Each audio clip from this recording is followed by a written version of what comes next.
My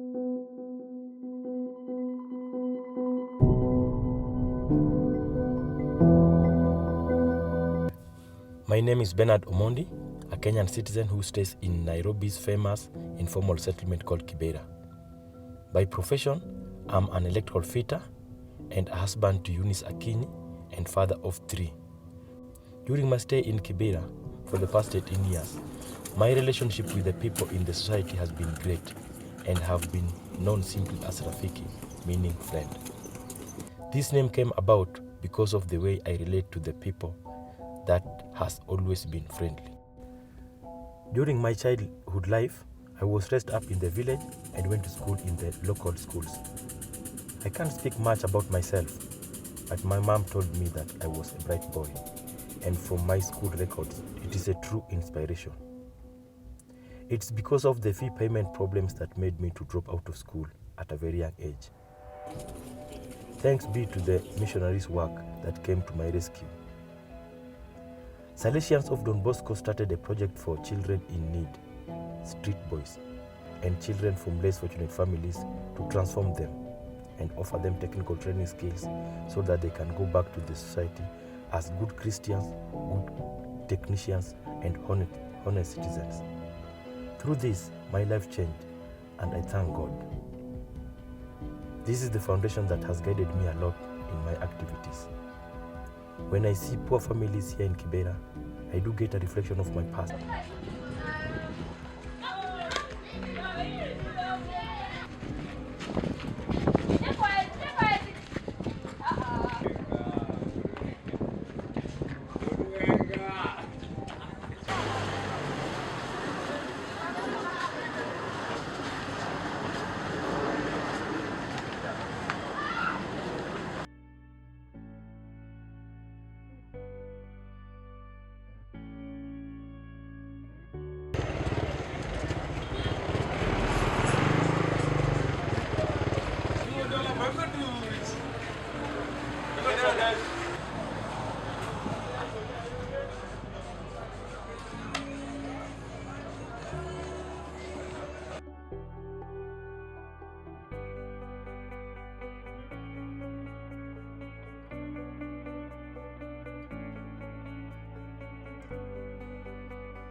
Leaders become great not because of their power, but because of their ability to empower others.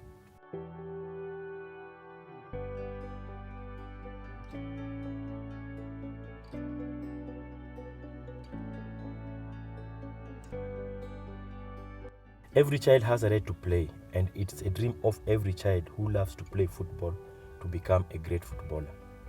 I loved playing football so much, and during my boyhood, I was too playful and cheeky.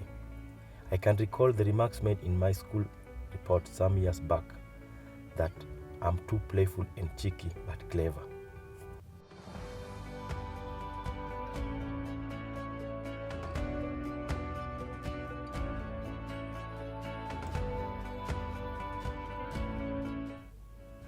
My grandfather Fabiano, who was a player, used to tell us football stories.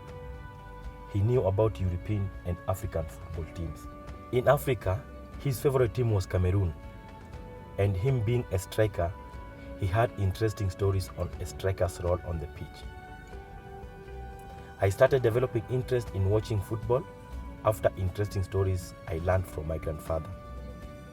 I watched the 1994 World Cup in a black and white television. In the 1998 World Cup, famously known as France 98, at that particular time, there was a promotion program on chewing gum with photos of players, which was loved so much by the boys. I had a sticker photo of Thierry Henry as a striker of France. I loved Thierry from a photo. He was young, and when I watched him play, he was a very fast player, and his game was unique to me too.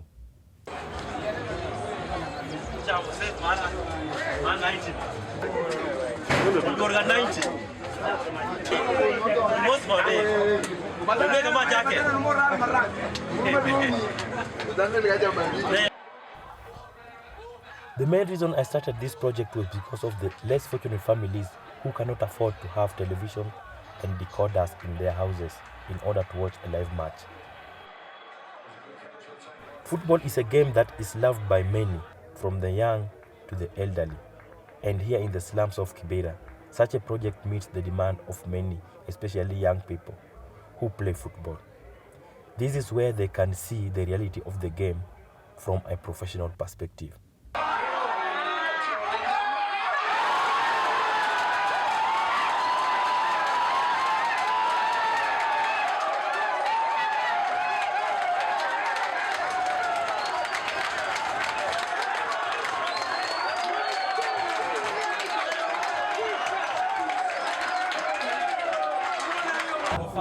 The Arsenal fan is a great pleasure, and I'm very happy today that we have come together as Arsenal supporters to watch Arsenal live and to share our story with the rest of the world, how far we have gone with Arsenal Football Club, and to support Arsenal Club has been so interesting to us, not only as an individual, but in the society. Welcome, my friend, and also have some time with us to share. Being an Arsenal fan, first coming to this place makes come as a team, together as a team, and being a fan, also socialize, get to know the team, get to know the new players, everybody that comes on board. I think when I came to this place, when I came to Kibera, I came to Kibera in 2013, so around September, so when I came to this hall, and that's when I knew the owner. But getting to know him better, I think I get to know him last year, that's 2017, getting to know him as a friend. Yeah. I think for us the fans, it gives us an opportunity to come together to enjoy football. Because you see, the football that we watch here is on a pay TV station. It's something that not everybody can afford to have it in his own home. So coming to this hall, all fans of all walks of life, whether you're an Arsenal fan, you're a Man U fan, you're a Manchester City, a Chelsea fan, all of us come together here that can be able to go together. I have a great belief that this project will go through because of my past experience in relation to the Arsenal legends. It was my dream to meet any Arsenal legend, and to my surprise, I got an opportunity to meet Sol Campbell.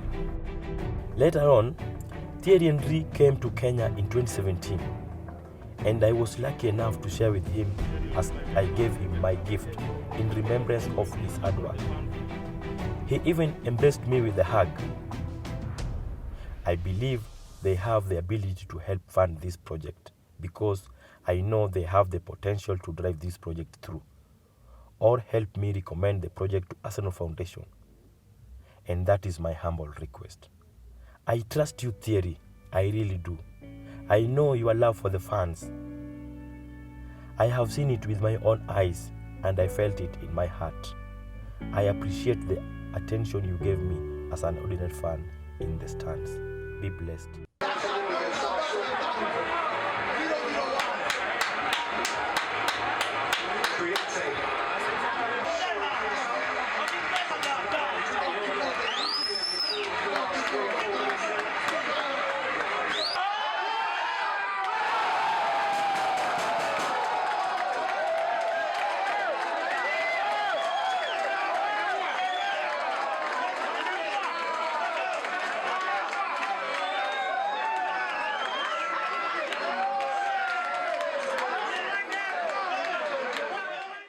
I don't know when, but what I know, that one day this project will come to pass from a positive perspective, and I hope and pray that you will be part of it and you will make this dream come true.